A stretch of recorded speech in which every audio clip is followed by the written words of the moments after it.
स्वरूप में जो व्यवस्थिति है वह अपने आप प्राप्त हो जाती है, और वो प्राप्त होगी कहां? मुक्ति पदे।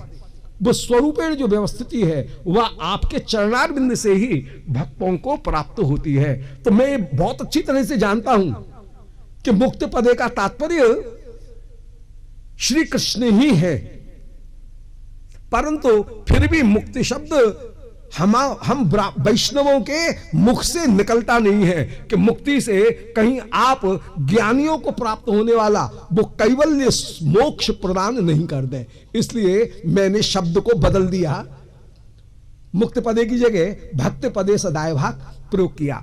यहां पर भी पृथु महाराज की बिल्कुल वही दशा हो रही है। पृथु महाराज एक बार कैवल्य शब्द का उच्चारण कर गए, फिर दोबारा उस अश्लील शब्द का मुख के ऊपर उच्चारण भी नहीं कर रहे हैं। कह रहे हैं कि नकामे नाथ तदपि हम अहम क्वचित। बोले महाराज उस अश्लील वस्तु को तो मैं कभी चाहता ही नहीं, वो मुझे मुक्ति कभी चाहिए ही नहीं। जहां पर आपके चरणारविंद की प्रीति की प्राप्ति नहीं हो, मैं तो निरंतर निरंतर आपकी स्मृति ही चाहता हूं। इसलिए कोयोगी नामनो वितरत्यलंबरे ही। बोले महाराज हम तो वैसे ही कोयोगी हैं, और हम कोयोगियों को आप ये वरदान और दे रहे हो। अरे सन्निपात का जो रोगी उससे कहोगे तुम्हें क्या चाहिए, वो तो ये कहेगा मुझे बर्फ खिलाओ। परंतु एक अच्छा वैद्य कभी सन्निपात के रोगी को क्या ठंडा पानी पिलाएगा? वो तो पहले ही मरा हुआ है। इसलिए प्रभु अलंबर ही, खबरदार हमको वर देने के लिए प्रलोभित मत करो। पृथु महाराज का भी यही वचन और प्रहलाद जी के भी यही वचन, प्रहलाद जी की स्तुति में यही भाव, दोनों में। सो कह रहे हैं कि प्रभु हमको यदि वरदान देना चाह रहे हो तो कोयोग नामनो वितरत्यलंबरई, हम कोयोगियों को और दूसरे वर प्रदान मत करो, हमको प्रलोभन मत दो। मारे यदि वरदान देना चाह रहे हो तो एक वरदान मांगता हूं कि कर्णायुत एश में वरह, मुझे 10,000 कान प्राप्त हो। बोले इसमें कौन सी बड़ी बात है, योग माया से कह दूंगा तो कान के टोकरा ले तो ले, पीठ में भी कान और पेट में भी कान और सिर पे भी कान और कान में भी कान। बोले मारे वरदान देने आए हो कि कुरूप करने? कान तो मेरे 2 रहे, परंतु इनमें ये सामर्थ्य दे दो 10,000 योजन पर भी कृष्ण कथा हो रही हो तो उसको सुन लो। प्रभु बोले ये कोई वरदान नहीं, ये तो भक्तों का भक्ति का सहज स्वभाव है, उसमें आत्मारामता पूर्ण कामता कभी भी नहीं आती। ज्ञान मार्ग में आत्मारामता पूर्ण कामता गुण है, भक्ति में आत्मारामता महादोष है। दूसरा वरदान मांग। श्री पृथु बोले मारे वरदान दे रहे हो तो ये वरदान मांग रहा हूं कि जैसे लक्ष्मी जी आपके चरणारविंद की सेवा करें, ऐसे मुझे आपकी सेवा की प्राप्ति हो। बोले 2 चरण है, एक लक्ष्मी दावेंगे, एक तो बोले हमारा स्वाद नहीं आ जाएगा। तो बोले चाहता क्या है? बोले कोने का ठेला मार करके लक्ष्मी जी को तो दूर सरका दूं, फिर दोनों चरणों को गोदी में रख करके धीरे धीरे पलटूं। मुझे पता है कि लक्ष्मी के साथ में जब मेरा झगड़ा होगा तो आप इस समय जैसे मेरा पक्ष ले रहे हैं, अभी इंद्र के साथ में मेरा झगड़ा हुआ, इंद्र आपका ही स्वरूप है, परंतु अपने स्वरूप के साथ में झगड़ा होने पर भी आपने अपना पक्ष नहीं लिया, आपने भक्त का पक्ष लिया। ऐसे ही लक्ष्मी के साथ में यदि मेरा झगड़ा होगा तब भी आप लक्ष्मी का पक्ष नहीं लेंगे, आप मेरा ही पक्ष लेंगे। जैसे इंद्र को इस समय मेरे साथ में लेकर के आए और मेरे चरणों में गिरा रहे हो, ऐसे लक्ष्मी को भी झगड़ा यदि लक्ष्मी करने लगे तो लक्ष्मी को भी मेरे चरणों में ही आप गिरा दोगे। लक्ष्मी का पक्ष नहीं लोगे, मुझ भक्तों का ही आप पक्ष लोगे। भगवान तो नाचने लगे। पृथु महाराज को आपने दुर्लभ वरदान प्रदान किया है। उन पृथु महाराज ने ही एक दिन सारी प्रजा को देखा, प्रजा को उपदेश प्रदान किया कि भैया तुम सब हरि का नाम संकीर्तन, हरे श्री हरि नाम का आश्रय ग्रहण करो। श्री सनकादिक पृथु महाराज के यज्ञ में पधारे श्री सनकादिकों ने उपदेश प्रदान किया कि यत्पाद पंकज पलाश विलास भक्त्या कर्माशयम ग्रथित मुद्ग्रथयन्ति संतः तद्वन्न रिक्त मतयो यतयोपिरुद्ध श्रोतो गवास्त मरणम भज वासुदेवम।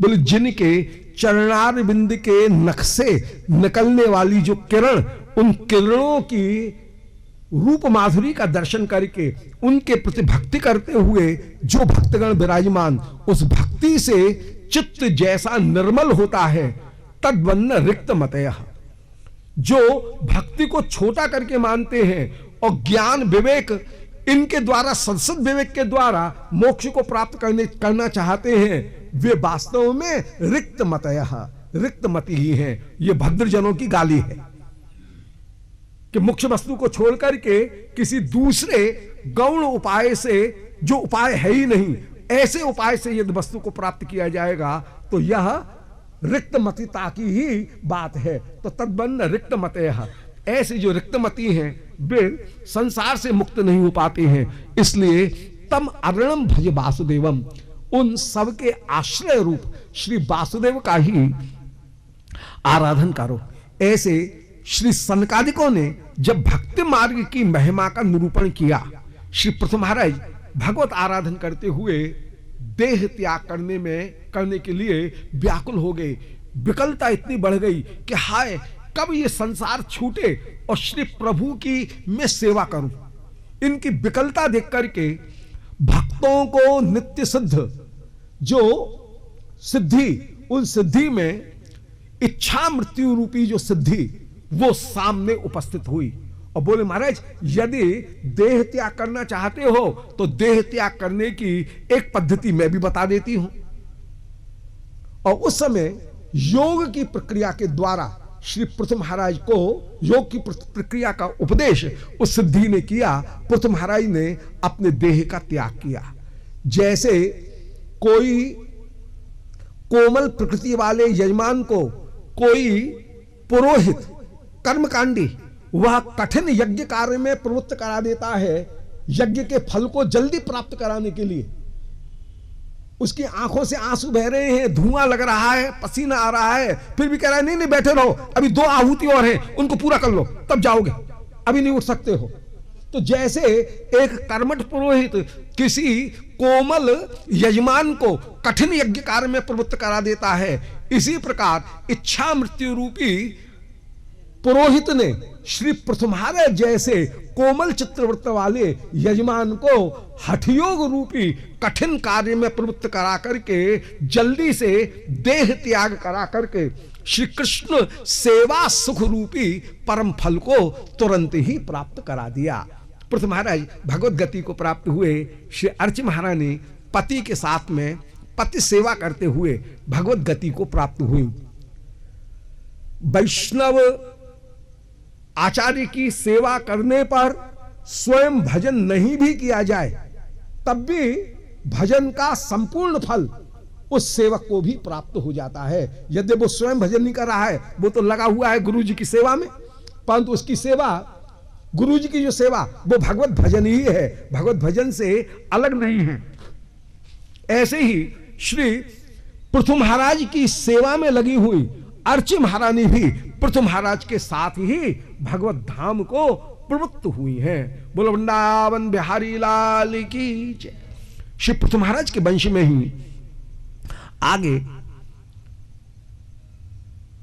बर्हिषत पुत्र उत्पन्न हुए, जिन्होंने इतना कर्मकांड किया कि जितनी पूर्व दिशा उसको इन्होंने कुशों से ढांक दिया, इसलिए इनका नाम प्राचीन वर्य ही भी हुआ है। इन प्राचीन वर्य के ही परम सुंदर 10 पुत्र उत्पन्न हुए। 10 पुत्रों का नाम एक है, प्रचेता। एक नाम, एक रूप, एक गुण, एक स्वभाव वाले ये 10 के 10 प्रचेता हैं। एक नाम से ही इनको संबोधित किया जा रहा है। ऐसे 10 प्रचेता उत्पन्न हुए हैं। ये प्रचेता जब नारायण सरोवर के ऊपर सृष्टि के लिए तप कर रहे हैं, श्री शिव जी ने परम सुंदर बीणा बजाई है। ये मन में विचार कर रहे हैं कि यहां एकांत में बीणा बजाने वाला कौन है। इतने में ही भगवान शिव ने इनको दर्शन दिए और बोले बेटा क्षणार्धे नापि तुलये न स्वर्गम ना पुनर्भवम भगवत संग संगस्य मर्त्यानाम किमुताशिषः। आधे क्षण का जो सत्संग है उसकी तुलना में कर्म कांड के परम फल स्वर्ग से नहीं करता हूं। बोले तो ज्ञान कांड, बोले ज्ञान कांड के परम फल अपुनर्भव मोक्ष से भी मैं नहीं करता हूं। वहां पर भी नकार का प्रयोग कर रहे। सत्संग है भक्ति की प्रथम भूमिका, आदौ श्रद्धा तथा साधु संगो। सत्संग श्रद्धा के भी पहले विराजमान है। तो जो भक्ति की प्रथम भूमिका है उस प्रथम भूमिका की इतनी महिमा है कि ज्ञान कांड और कर्म कांड की अंतिम जो भूमिका है उसके साथ में भी उसकी तुलना नहीं की जा सकती है। ऐसी महिमा सत्संग की निरूपण की। और उस सत्संग के लिए भगवान शिव भटकते हैं, स्वयं चल करके सत्संग के लिए शिव जी प्रचेताओं के पास में आ गए और प्रचेताओं को रुद्र गीत का उपदेश देते हुए बोले बेटाओ देखो मेरी प्राप्ति बड़े कठिन में होती है। देखो कोई अपने धर्म का पालन करे 100 जन्म में वो ब्रह्मा के पद को प्राप्त कर लेगा। इसके बाद में यदि उसने कहीं निष्काम होकर के कर्म संन्यास करके ज्ञान साधन किया तब जाकर के वह शिवलोक में मोक्ष को प्राप्त करता है। परंतु मैं भी मोक्ष को बड़ा करके नहीं मानता हूं। मैं भी भगवत आराधन करके अपने अधिकार की निवृत्ति हो जाने के बाद में भगवत पार्षद बन करके ही भगवान की सेवा करना चाहता हूं। इसलिए तुम कृतकृत्य हुए, ये रुद्रगीत का तुम जप करो। प्रचेता तो रुद्रगीत के जप करने में लगे, ये कृतकृत्य हुए हैं। इधर श्री नारद जी ने प्राचीन वर्ष राजा के पास में आकर के कहा, बोले राजा तू ये जो इतना यज्ञ कर रहा है इस यज्ञ का फल क्या है? बोले महाराज यज्ञ का फल हम भोग चाहते हैं। बोले मोक्ष? बोले हाँ हमारे मोक्ष जब होगा तब देखा जाएगा। मीमांसा में मोक्ष भी है कि मोक्ष उसका नाम जहां पर के मन का वैषयिक विषयों के जो सुख हैं उनसे चित्त का अलग हो जाना, ये मीमांसा का मोक्ष है।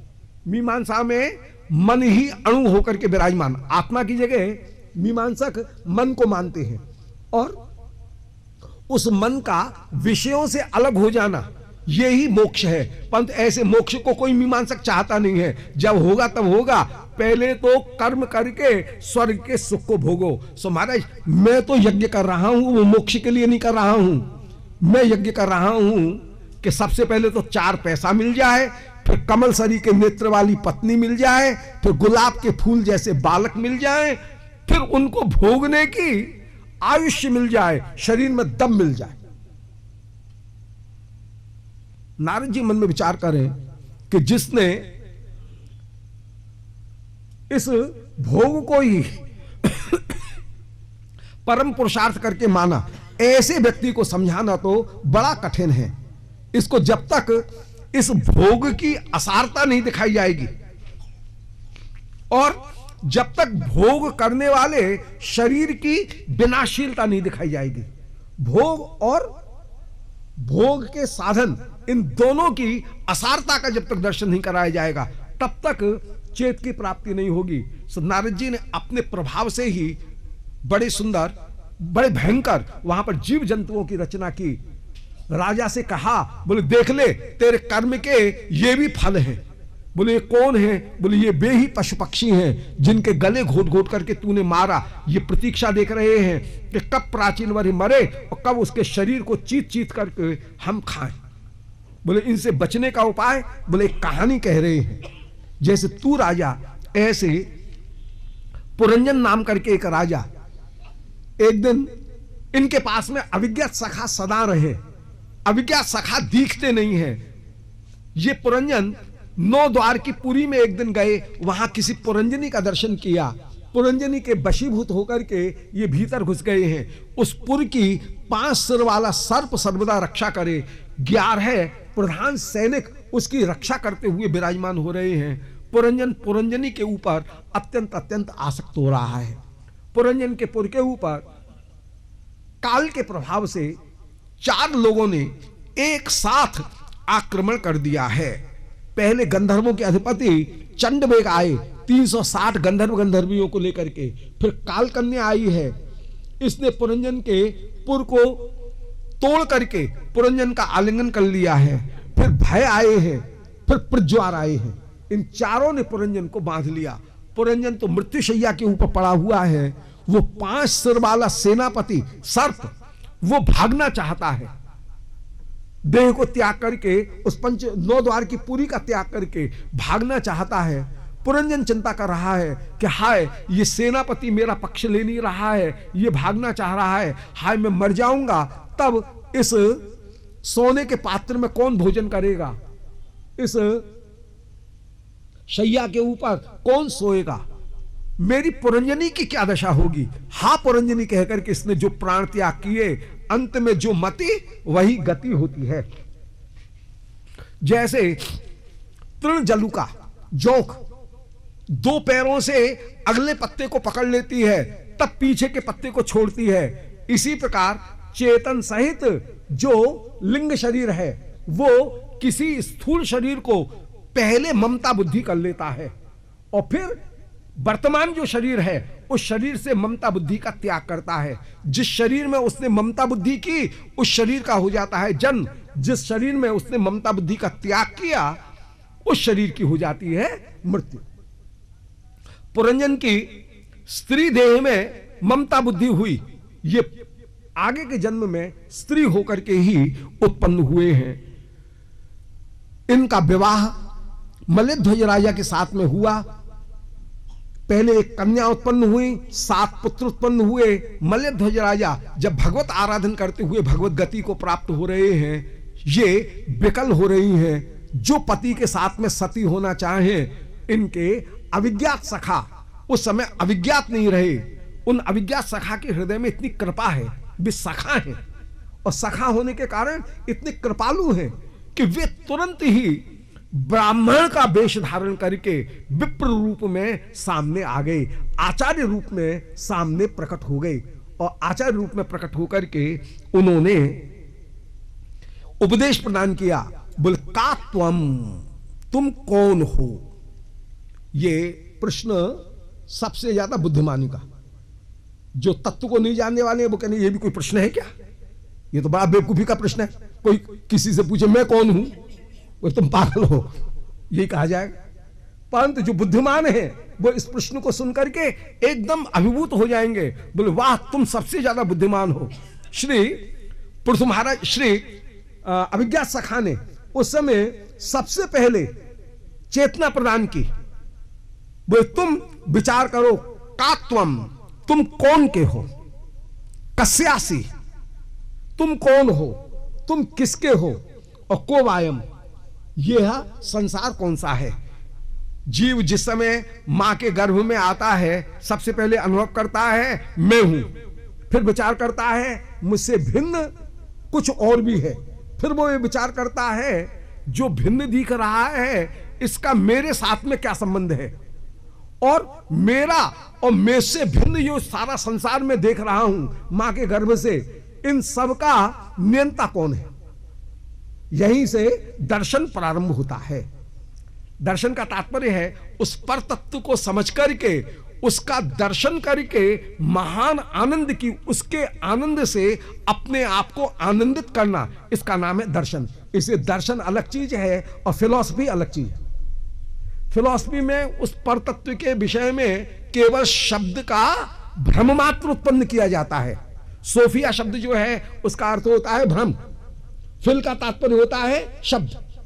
तो शब्दों के द्वारा जहां भ्रम उत्पन्न किया जाए या भ्रमात्मक कोई बात जानी जाए कि ये ऐसा है या नहीं, उसका नाम है फिलॉसफी। परंतु दर्शन फिलॉसफी नहीं है। दर्शन में पर तत्व का दर्शन करके, दर्शन माने उसके शब्द स्पर्श रूप रस गंध तत्व, इनका दर्शन करके उसके आनंद से अपने आप को आनंदित किया जाता है। इसलिए दर्शन बहुत बड़ी चीज है। फिलॉसफी और दर्शन ये एक वस्तु नहीं है, दोनों अलग अलग वस्तु। और यहां पर दर्शन की बात ही कही जा रही है कि कात्वम तुम अपने स्वरूप को पहचानो। कस्यासी, तुम किसके दास हो, और दास और स्वामी संबंध क्या होना चाहिए। कोवायम, ये कौन है, ये है स्वामी। तुम जिसके लिए सोच कर रहे हो, ये तुमसे भिन्न जितना भी संसार है, ये क्या है, बोले ये है माया। चारों चीजों का निरूपण कर दिया। कात्व में जीव तत्व का निरूपण, कस्यासी कह करके जो सेव्य सेवक भाव है, उस सेव्य सेवक भाव को, प्रयोजन पदार्थ को निरूपण कर दिया। कोवायम कह करके उपास्य तत्व श्री कृष्ण है, और शयानो यस्य सोचती कह करके ये दृश्यमान जो जगत है, उस जगत के स्वरूप का, माया के स्वरूप का भी दर्शन कर दिया। तो जीव तत्व, माया तत्व, भगवत तत्व और भगवान की भक्ति तत्व, इन चारों प्रश्नों को, चार प्रश्नों के द्वारा चारों तत्वों का यहां बोध करा दिया।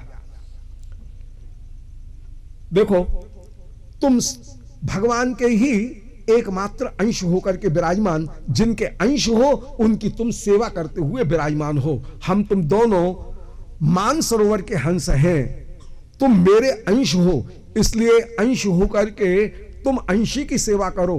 यदि अंशी का त्याग करके कहीं विभिन्नांश की सेवा करते हुए विराजमान होगे, तो भयम द्वितीयाभिनिवेशत स्यात्, द्वितीय के अभिनिवेश के द्वारा भय की प्राप्ति होगी। तुम मेरे दास हो, इस तस्य त्वमसि, इस भाव को धारण करके कि मैं प्रभु का हूं, यह भाव धारण करके मेरी आराधना करते हुए विराजमान हो। तुमको अपने तत्व का बोध कराने के लिए यह माया मेरे द्वारा ही रची हुई थी। श्री अविज्ञात सखा इनके उपदेश के द्वारा अब अविज्ञात नहीं रहे, गुरु रूप में विज्ञात हो गए। भगवान है अविज्ञात, परंतु गुरु है ज्ञात। तो जो अविज्ञात सखा थे, वे ही जब आचार्य रूप में ज्ञात होकर के सामने आए, उन आचार्य की कृपा के द्वारा जीव को सब वस्तु की प्राप्ति हो गई, निज पदार्थ की प्राप्ति हो गई, उसके बंधन की निवृत्ति हो गई है। वे दोनों हंस उड़ करके चले गए। अज्ञान का जो बंधन था कि मैं देह हूं, मैं मन हूं, यह अध्यास तो दूर हो गया, और अपने चिन्मय सच्चित आनंद रूप के द्वारा मैं जिस सच्चित आनंद का अंश हूं, उस अंश की सेवा कृपा शक्ति के द्वारा इस जीव को प्राप्त हो गई। जीव को मोक्ष प्राप्त होने पर विभू वस्तु के भोग करने की सामर्थ्य प्राप्त हो जाती है, यत्किंचित विभुता भी प्राप्त हो जाती है, परंतु विभुता प्राप्त होकर के भी वह ईश्वर नहीं बनता है। ईश्वर में जीव में सर्वदा सर्वदा अंतर रहेगा। और श्री ब्रह्मसूत्रों के अंतिम अध्याय में यह बात स्थापित की कि जीव में विभुता प्राप्ति होने पर भी वह ईश्वर के सर्वदा सर्वदा अनुगत होकर के ही रहेगा।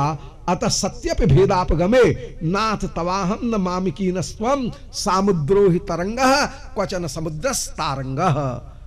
समुद्र की तरंग है, तरंग का समुद्र नहीं है, इसलिए तरंग का यह कर्तव्य है कि वह समुद्र की ही सेवा करे। यद्यपि तरंग समुद्र में मिल गई है, जीव भगवान के धाम में पहुंच गया है, परंतु फिर भी वह सेवा करते हुए ही सर्वदा सर्वदा विराजमान रहेगा।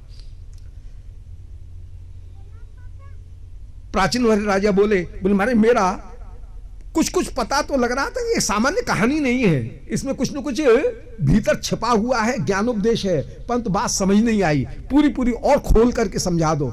बोले पुरंजन का तात्पर्य है जीव, जीव को समझो पुरंजन। पुरंजनी कौन है? बोले बुद्धि। अविज्ञात सखा कौन है? बोले अविज्ञात सखा है अंतर्यामी गुरु।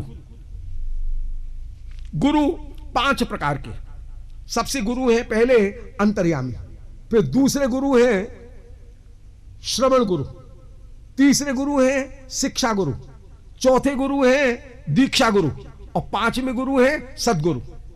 इनको और समेकित कर दें तो 3 गुरु, एक अंतर्यामी गुरु, एक दीक्षा गुरु और एक शिक्षा गुरु। श्री चैतन्य चरितामृत में 3 गुरुओं का वर्णन किया।